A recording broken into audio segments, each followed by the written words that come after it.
back edge of this top is a bit longer than the front, and how you do that is with short rows. And a short row is exactly what it says. You work and you turn before you reach the end of the row, and what it does is it gives you a look like this. Notice I have very few rows down here, and then I have lots of rows here. And how you work it is, and I'm doing these about every 5 stitches, is that you work up to where you want your short row to be short, where you want it to end, and I'm doing these at 5 stitch intervals. 1, 2, 3, 4, 5. So I've got to work one more stitch, and when I get to the stitch, I slip it purlwise to my needle. I bring the yarn around it. I slip it back to the left needle. I bring the working yarn between it, and then I turn. I don't complete the row. And then I have one more of these to do, and then I'm going to be finished with the short rows. So we'll see how you complete the short rows. Now, the reason why you wrap the needle or wrap the yarn around that stitch is that if you work a short row and you don't wrap it in some way, and there are lots of different techniques for this, you can get a hole. And this row is a little messed up here because the phone rang when I was trying to do this, and I had to start, and I dropped the stitch, and so just be patient when I get to the area down here to clean it up. I've got 1, 2, 3, 4, 5, except I got to go down and fix that drop stitch. And the phone call was from a telemarketer. Really wanted to just shoot him for interrupting the video. Okay, I fixed that. So that shows you that you can fix mistakes if you screw up. Okay. 1, 2, 3, 4, 5. And I'm gonna, on the purl side, gotta work one more stitch. I do the same thing. I slip it purlwise, I bring the yarn around, I slip it back, I bring the yarn back between, and then I turn. Now, I'm at the point now where I can work the short rows, and what that means is I'm going to work to the very end. I'm not going to have any short rows, and I'm going to have to do this twice, once on the knit side, once on the purl side. And this lesson, Confident Beginner Pattern, is all about shaping, and so we're going to shape with darts, we're going to shape armholes and necklines, and we're going to shape the bottom edge. If you don't want a scalloped bottom in the back, then you can just work the shirt as for the back as like for the front, just cast on. Okay, now here I am, and you might hear the phone beeping in the background. That's because I turned it off.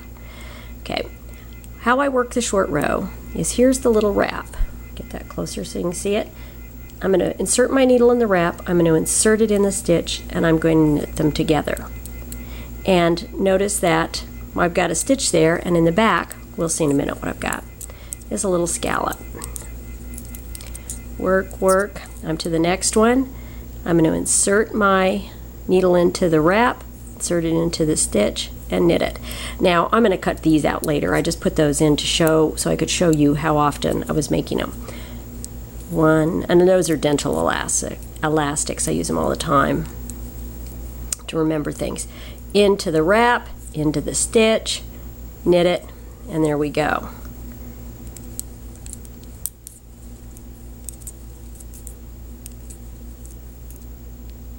Okay, oops, into the wrap.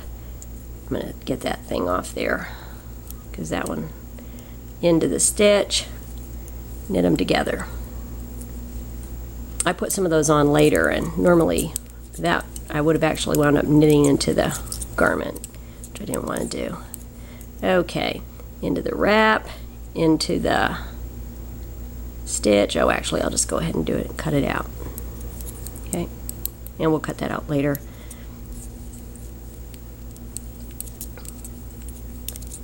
All right, getting close to the end, into the stitch, into the wrap.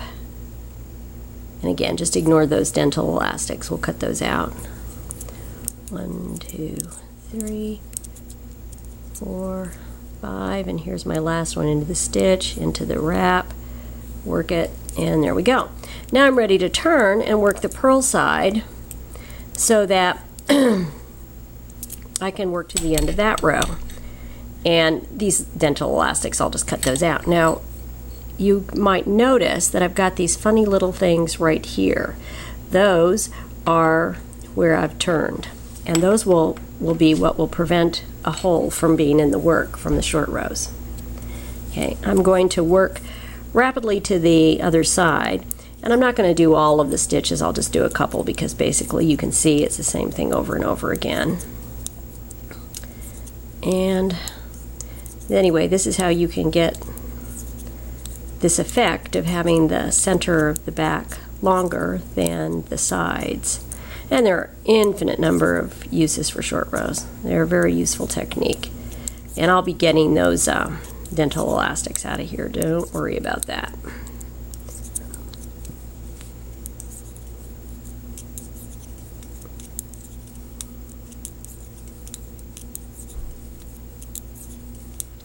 And just working. There are 85 stitches on here, and I'm almost to where the short rows on one side have ended, and I'm going to get to the other side. The purl stitches are worked a little differently, and as always, anything on the purl side is not quite as easy as it is on the knit side. Requires a bit more work, so we'll okay, getting close now.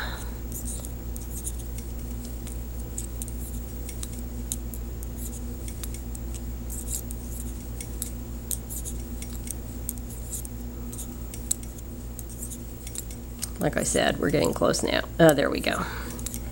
Okay, for the purl stitches, what you do is you're going to have to